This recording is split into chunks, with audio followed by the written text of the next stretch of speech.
अस्सलाम वालेकुम। मेरा नाम अनीस अहमद है। आप देख रहे हैं MIT इंफॉर्मेशन नॉलेज। आज हम माइक्रोसॉफ्ट एक्सेल में क्लिपबोर्ड फॉन्ट अलाइनमेंट सीखेंगे कि इसमें कौन कौन से ऑप्शन होते हैं। इसमें सिर्फ ये जो अलाइनमेंट है इसमें थोड़ी चेंजिंग है। जैसे हम पीछे MS वर्ड सीख के आए हैं, पढ़ के आए हैं, तो उसमें यही होता है, ठीक है। तो इसमें सिर्फ अलाइनमेंट का चेंजिंग होता है, ठीक है। तो हम सीखेंगे कि इसमें क्या क्या होता है। तो सबसे पहले आता है कट का, कॉपी और फॉर्मेट प्रिंट। ये तो आपको पता होगा, ये कट से जो भी वर्ड लिखेंगे उसको कट भी कर सकते हैं, कॉपी भी कर सकते हैं और फॉर्मेट प्रिंट भी कर सकते हैं, ठीक है। उसके बाद इस तरफ से कोने में पेस्ट का ऑप्शन है, तो आप पेस्ट भी कर सकते हो। तो क्लिपबोर्ड का ये मतलब होता है, क्लिपबोर्ड का ये यूज़ होता है, ठीक है। उसके बाद आता है फ़ॉन्ट में वो ही है जो MS वर्ड में सीख के आए हैं, बोल्ड करना, इटैलिक करना, ये सारा उसमें ये सेम ही है। उसके बाद जो अलाइनमेंट आती है उसमें थोड़ी चेंजिंग है। उसमें कैसे चेंजिंग है वो हम सीखेंगे, ठीक है। तो इसमें हम कुछ वर्ड लिखते हैं, जैसे मान लीजिए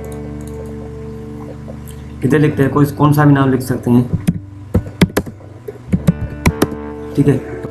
जो MS वर्ड में था उसमें ये था ऑप्शन कि राइट साइड कर सकते हो और लेफ़्ट साइड कर सकते हो। उसके बाद आता है, उसके बाद सेंटर में कर सकते हो। MS वर्ड में जो भी सीख के आया है ये 3 ऑप्शन उसमें दिए हुए हैं। पहले आता है centre, left side, right side और सेंटर। इसमें आता है एक्सेल में ये, और ऊपर ऑप्शन आता है। एक्सेल में ये 3 ऑप्शन और दिए गए हैं। सबसे पहले आता है टॉप, तो ये सबसे पहले आ गया, टॉप आ गया। उसके बाद अगर आप कहते हो कि मिडिल में आए तो ये मिडिल में कर सकते हो। बोथ में करना चाहते हो तो बोथ में करना चाहते हो, बोथ में करना चाहते हो तो ये बोथ में हो जाएगा, ठीक है। इसका ये काम होता है। उसके बाद ये इधर से मतलब फ़ॉन्ट को आगे पीछे कर सकते हो। उसके बाद आता है ओरिएंटेशन। ओरिएंटेशन का क्या मतलब है, जैसे मान लीजिए ये वर्ड लिखा हुआ है, ठीक है। ये वर्ड लिखा हुआ है, अगर आप कहते हो कि ये टेढ़ा हो जाए, ठीक है, तो इस तरह से ये टेढ़ा नहीं होगा, ये इटैलिक अलग होता है और ये इस तरह से वर्ड ये इटैलिक होता है, तो ये इस तरह से हो जाएगा, ठीक है। अब इसमें आपके पास 5 ऑप्शन है। उसके बाद आता है फॉर्मेट सेल अलाइनमेंट। तो सबसे पहले आता है ये देखो, तो ये देखो ये चेंज हो गया, ठीक है।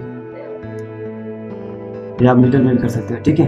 उसके बाद ये आप जो दिल करे आप वो लगा सकते हो, ऐसे होगा, ठीक है। इस तरह से भी होगा, इस तरह से लगा सकते हो, इस तरह से लगा सकते हो, जो भी दिल करे आप उसमें लगा सकते हो, ठीक है। उसके बाद आता है डिसीरीज इन सीरीज का, तो इससे ये होगा, इसको वर्ड को आगे पीछे कर सकते हैं, ठीक है। इसका ये मतलब होता है।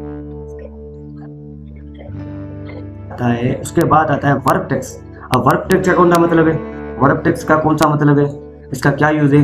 तो फर्स्ट करिए हम इधर कुछ लिख देते हैं,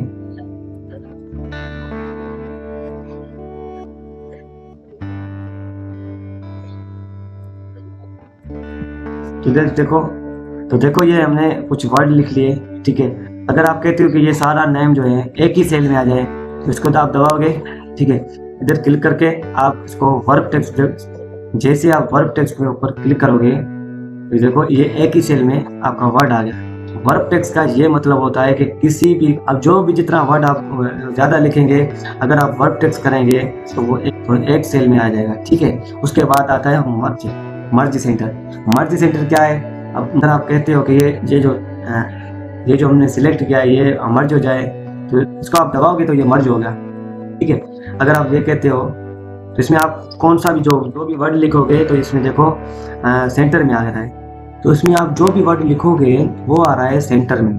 कहाँ आ रहा है, सेंटर में। अगर आप कहते हो कि ये कोने में आ जाए, अच्छा, जैसे कॉपी में जैसे लाइन लिखी हुई होती है, अगर आप ऐसे अगर आप कहते हो कि ये सीधी लाइन हो जाए, तो आप मर्ज अक्रॉस पे आप दबाओगे तो ये देखो सीधी लाइन आ गई, ठीक है। जैसे कॉपी में होती है, जिस तरह से भी होती है, अगर आप इस तरह से करना चाहते हो तो ये इस तरह से होगी, ठीक है। इसका यह मतलब होता है। अच्छा, उसके बाद अगर आप कहते हो कि हम कोई भी वर्ड लिखे वो कोने में आ जाए, लेफ्ट साइड आ जाए, तो आप मर्ज सेल पे आप दबाओगे, क्लिक करोगे, तो देखो इसमें जो भी आप वर्ड लिखोगे ये कोने में आ जाएगा, ठीक है।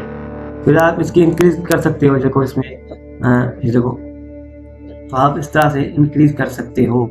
तो आज के लिए इतना काफ़ी है, और कल हम पढ़ेंगे कि नंबरिंग के ये नंबर में क्या क्या होता है। ये डॉलर की मतलब ये डॉलर में कन्वर्ट होता है, और इसमें बहुत ऑप्शन, अच्छे अच्छे ऑप्शन लगे हुए हैं, ये हम कल पढ़ेंगे, ठीक है। तो आज के लिए इतना काफ़ी है।